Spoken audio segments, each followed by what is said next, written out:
So, dito tayo sa open canal. Ito yung sinirado dati, no? Kasi ginagawa. Oh, lalim. Lalim yan mga pare ko eh. Galing yan pre. Okay. Oo nga no. No choice. Dandahan, dandahan. Oops. Lalim, no? Oops, oops, oops, oops. Oh no. Oh, lalim nga.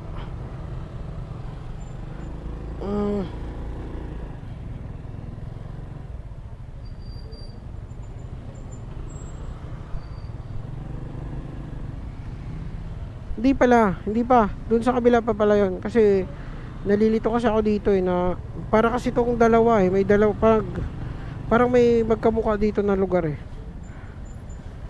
Pomelo.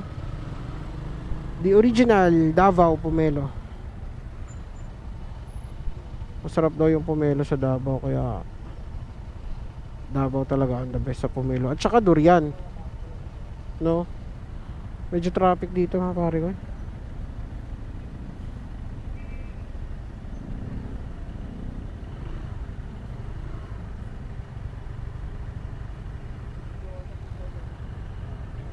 Oras natin 5:40.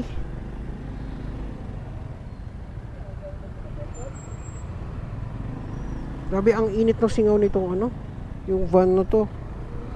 Ang init ng singaw, grabe. Para ako na ano eh, steam eh. Parang parang ako siya umay na steam sa ano eh. Pag sumingaw siya. Tapos nasa tabi pa ako, no? Hindi pa pala to mga pare ko. Doon pa pala yun.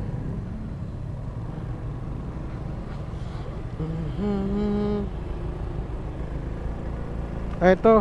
May shell din kasi dito eh. May shell din doon eh. Tapos halos magkamukha eh. Kaya ako nalilito eh.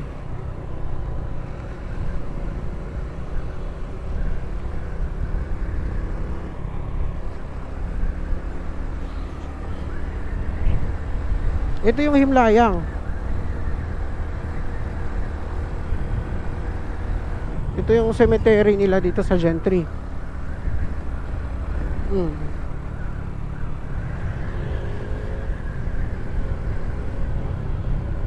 River Park. Ito mga pare ko. So, nung time na kinlose to, may vlog din tayo dito nung dumaan tayo. Sobrang layo niyan mga pare ko. Ikot yan, ikot. Ito, dito tayo dumaan nun. Kasi sinarado to eh. So, ito yung sinarado. Yan, ito. Doon tayo dumaan nun kasi nga close to. Ngayon open na. So, makikita nyo ngayon ito. Ito yung update dito sa open ka na. Hindi ko alam pascam, papascam. Ito yun.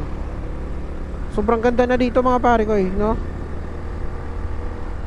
Yun, no? Dati lubak-lubak to eh. Yun, no? Itong part na to, lubak-lubak to eh. Ayun, ano na, smooth na. Yan, dito may pababa to dito eh. Ito. Yan, ito yung part na pababa dati. Ngayon wala na. Yun oh, tuloy-tuloy na at saka laki-laki ng lubak dito dati. Grabe, sisirain yung tapaludo mo sa harap dito dati. Ngayon smooth na. At may pa Alpha Mart pa pala dito. So parang exclusive lang sa mga taga dyan, no? Galing. Dito ko yung naalalang malaking lubak mga pare ko yun. Dito mismo. Malaking lubak dito, may tulay to eh. Tulay to dito eh. Sana ba yun? Wala. Tuyo na yung tulay. Ay hindi eh. Parang nanibago na din ako dito. Ito palayan. Dito na tayo sa may pascam. Ito yung barangay, no?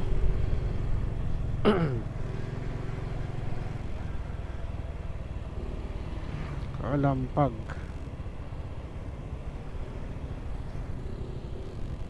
Dito kami bumibili ng pizza nun bago umuwi.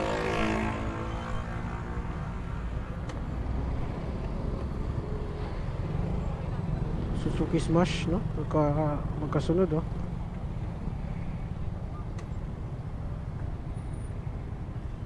So ayun nga pare ko, lumabas na din pala yung ano, Suzuki Smash FI nila, no? Pero mas trip ko pa rin yung ganyang Suzuki Smash, oh. Mas pogi pa rin sa paningin ko yung ganyan.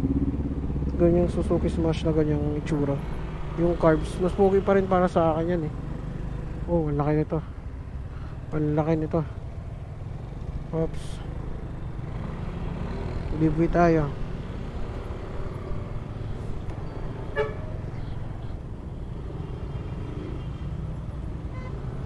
Kalma. Kalma. Okay. Uy, carbon.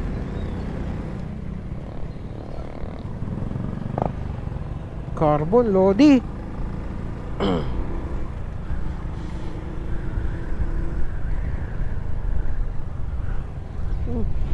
Outpost.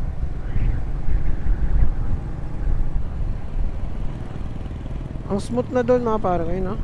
Nung sinarado yon, naalala ko yung time na sinarado nung grabe, ang layo ng ikot namin, eh. Parang may dinaanan kaming subdivision, eh. Parang pumasok lang kami, parang pinagamit lang muna nila yung way na yun, eh. Alam ko private yun, eh. May gate pa nga, eh. May ano pa nga, eh. May guard. Parang binuksan lang nila kasi inayos pa, no? So ang bilis lang nilang ano. Ito ano din to, eh. Kaalaks na din yan mga pare ko, eh. Yan, oh. Pundasyon na din yan. Grabe. Ang daming ano dito. Ang daming gagawin dito. Mabilis na lang yung ano. Ayan, oh, may mga nakalagay na signage. Mabilis na lang yung Manila dito, no? So susunod after 5 years from now. Sus. Yan sa'yo. Ay nako. Tawan-tawa si pare ko yun. Inaarang niya pa talaga yung paa niya, no? Para hindi tayo makaano. Eh pwede namang yung mga rider talagang ganun mga pare ko, eh. Kaya dapat mahaba yung pasensya nyo, eh.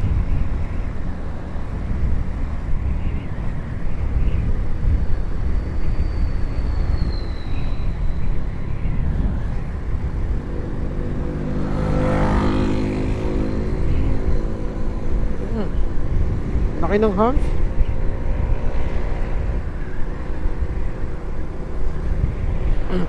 At saka yun nga pare ko, no? May nag-comment na gustong i-review yung Honda Wave RSX kasi iba na daw yung muka.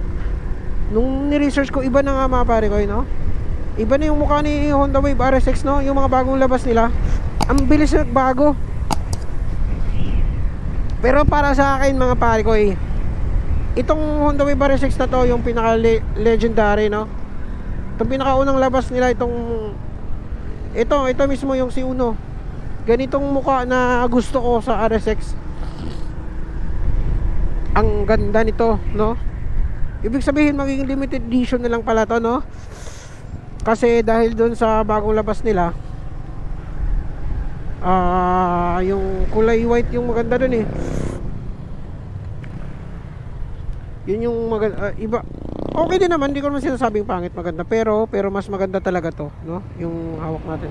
Hindi naman sa bias ako, no? Kasi ito yung meron sa akin, meron ako nitong unit na to.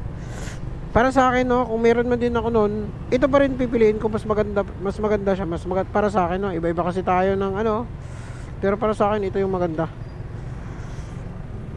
Itong RSX na ganito. So wala pa ako nakita sa actual, no? Sa picture ko lang nakita. So mag-ano pa yun, no? Sana makita natin sa personal, no? Try natin punta sa dealer natin, no? Pasimple tayo at isabay na din natin yung Winner X, no? Yun yung pinaka-hype na motor ngayon sa kategory ng 150 kasi yun yung pinaka inaabangan talaga kay Honda, eh, no? Matagal na nilang inabangan yun tapos ni-launch lang. So sayang nga yung mga pagkakataon mga pare ko, eh, kasi nga 'di ba yung South Mall malapit lang sa akin.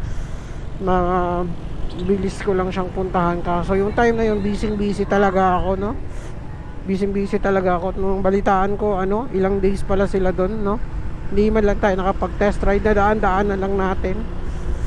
Bawi na lang ako sunod mga pare ko, sana maka-test ride tayo, no? Pero nakita ko din sa picture yung ano, Winner X, maganda din nga talaga, no? Maganda talaga. May palag din talaga sa mga itsura ng sniper, mga raider, no?